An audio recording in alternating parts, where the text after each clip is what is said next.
Cards on the table. I don't typically discuss current generation games. My bread and butter is in slightly unusual, decades-old video games, forgotten pop culture from my childhood years, and stupid junk I purchased at the vintage store. But it's not every day a new Metroid title comes out. I'll do my best not to spoil the story or surprises, but if you haven't gone through the game yet and would rather not have any of the bosses, areas, or weapons revealed to you before you discover them for yourselves, then maybe skip this video for now. Come back later when you're done to see if you agree with my assessment.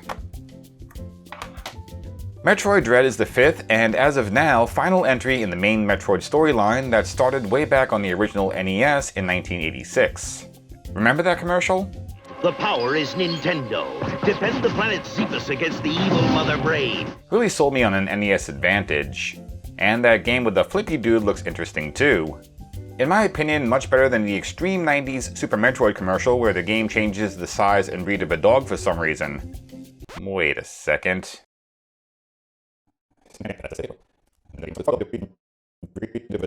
You've got to be kidding me right now. I'll come back to this.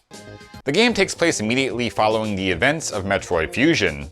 Samus is sent to planet ZDR to investigate a strange video transmission showing an X-parasite, which was thought to have been fully eradicated in her previous adventure.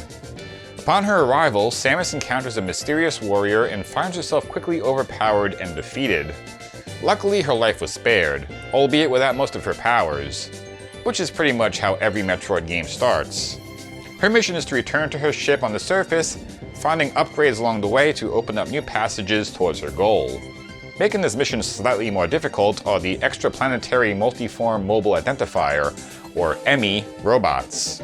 They were originally sent to ZDR to investigate the X-parasite sighting, but someone has turned them against Samus. And as they're nigh indestructible, hyper-aware of her proximity, and relentless in their pursuit, Samus has to proceed through their areas with extreme caution. If you played a Metroid game before, you know the drill here. Go from room to room, trying to find your way to the next objective or upgrade, get stuck, look at the map, backtrack, rinse, repeat. Veterans will immediately know what to expect, although if they're anything like me, they'll freak out that the Morph Ball upgrade comes a lot later than usual. But that standard Metroid formula, beloved and appreciated by longtime fans, may unnerve newcomers to the series. Especially nowadays, when players may have grown accustomed to explicit hints provided by developers in modern games. That said, Metroid Dread is still good about nudging players in the right direction, however subtly. I often found myself stuck during my first playthrough. Whenever I encountered a lift or a shuttle to a new area, I had this bothersome notion that I needed to go back and take care of business in the area I was in first. But it was through my second go-around that I realized that progress in the game often means accepting that you'll be bouncing around different areas haphazardly. And when you discover a lift or a shuttle or a transporter through the game's natural progression, that's most often the way forward, even if it seems like you're going backwards. Not to say I didn't find myself stuck at times, but I don't remember there being any sort of glass tunnel puzzles that required thinking 10 miles outside the box. Let me explain. In 1994's Super Metroid, there was a point where further progression felt impossible.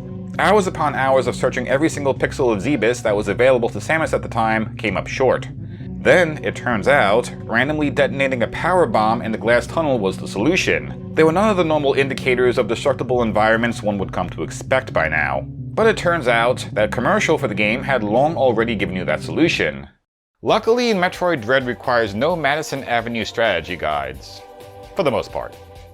Map design would be nothing if traversing it were a chore, and thankfully that's not the case. Samus glides smoothly like a pat of butter across a hot frying pan or a professional ice skater who's better at similes than I am. Running, somersaulting, and sliding came as second nature almost as soon as I started. And making a welcome return from 2017's Samus Returns is the melee counter to parry attacks. Even better, Samus is now able to perform this move while in motion. This move does add an element of quick-time events to some of the tougher enemies and plenty of boss fights, but it's still quite satisfying to pull off. Speaking of boss fights, Metroid Dread serves up some of the most rewarding battles I've encountered in recent memory. These larger-than-life creatures you face often tower over Samus and at times can be tricky, so it's extra satisfying when you see the cinematic results of your successful efforts. And while some battles were more memorable than others, none of them felt like a chore. I wouldn't have hated it if Metroid Dread had added a boss rush mode. As one would expect, Dread has many of the classic upgrades and suit enhancements that open up previously inaccessible areas, as well as a few new ones like the crossbomb and flash shift. And you'll either be happy to know or horrified to learn that the speed boost power-up brings with it fresh Shine Spark puzzles. First appearing in Super Metroid, the Shine Spark ability allows you to store your speed boost charge and propel yourself violently in another direction to break barriers. For the purposes of advancing the story, you'll only be asked to perform maybe 1 or 2 straightforward Shine Sparks. But if you're going for 100% completion, expect to spend a significant portion of your time shouting obscenities at your controller while trying to figure out a way to pull off insane speed boost / Shine Spark techniques to get a few extra missiles tucked away in an otherwise impossible area. I still have yet to mention Metroid Dread's most divisive feature, the Emmy Zones. Stealth gameplay is not something you normally associate with a Metroid title. As Samus, your initial reaction if you see something menacing is to shoot at it until it stops being a menace. But these Emmy robots will not react to your arsenal. And to make matters worse, it is an instant game over if they catch you and you're unable to parry either of the 2 random split-second attacks during the capture cutscene. Samus has a new temporary cloaking upgrade that does help, at the expense of limiting her movement. Although it's personally my least favorite part of the game, it stops being an issue once you figure out the layout of these sparsely populated zones. And it's quite cathartic once you find that temporary upgrade that allows you to destroy an Emmy in the most savage way possible. As many a game ends prematurely at the hands of these robots, the designers were careful not to make the experience entirely painful. Not only is it confined to strict boundaries of the map, the game is kind enough to restart you right outside the last used Emmy Zone entrance point, instead of your last save point several kilometers back. And in general, while people have commented that Dread is a tough game, I found it to be one of the most forgiving titles in the Metroid series. While it provides ample save points, there are often hidden checkpoints as well before major battles and boss fights that'll get you to a rematch quickly without having to redo several minutes of gameplay. In addition, you'll find plenty of missile capacity upgrades and reserve energy tanks throughout your normal progression through ZDR, and the game is quite generous with replenishing your supplies of both, even on hard mode. This makes the chore of backtracking to obtain the harder to reach tanks and missile capacity upgrades, especially those that require tricky mastery of the Shine Spark, strictly a task for completionists and pretty much optional for everyone else.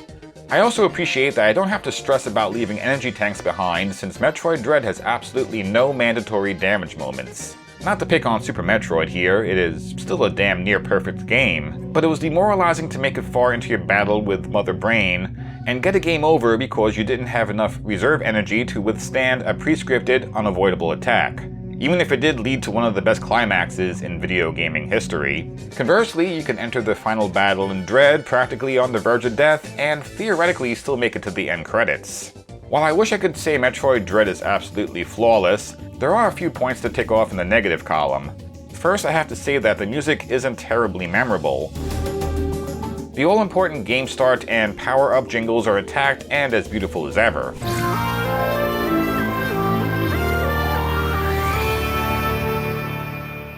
But the ominous, atmospheric background tunes you'll hear, while fitting, aren't going to be something you'll be humming after the game's turned off. Second, I sometimes wish I could use the D-pad to control Samus instead of the stick. It's not a deal breaker by any means, and you will come to appreciate the analog control when manually aiming, but for games like this, the digital D-pad just feels more natural.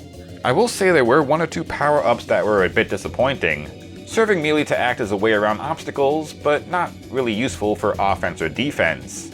As mentioned, it hardly seems worth slogging back through the map to get missed items when it was just a few more missiles or an extra power bomb. Even finding energy tanks isn't as exciting when it amounts to maybe an extra hit or 2 from bosses that already deal massive damage. Finally, while I rarely found myself in the mood to deal with the Emmys, it was especially annoying when you had to contend with them a few times in the water, pre-gravity suit. Honestly, Dread really loves sticking Samus in water for somewhat cruel lengths of time. But those are relatively minor quibbles, and none of that ruined the game for me. I can honestly say, overall, playing through Metroid Dread was an absolute treat. This game gave me this unique feeling of satisfaction that I rarely experience. There's just something addictively gratifying about running around the map, flipping through the air, parrying attacks, teasing the Emmy robots, and taking down imposing beasts with flourish and panache. And once I beat it, I want to go back and play it all again. I don't know how else to say it. This is just an excellent game. Though I will admit it is not for everyone. If you never enjoyed Metroid, or Metroidvania-style games in general, Metroid Dread is not going to suddenly change your opinion. But for fans, it's a no-brainer recommendation. Developer Mercury Steam, who also handled 2017's Samus Returns for the 3DS, have shown that they know what to do with the franchise. I'm hoping they remain a part of Samus Aran's adventures for years to come, and also that we won't have to wait as long for the next one.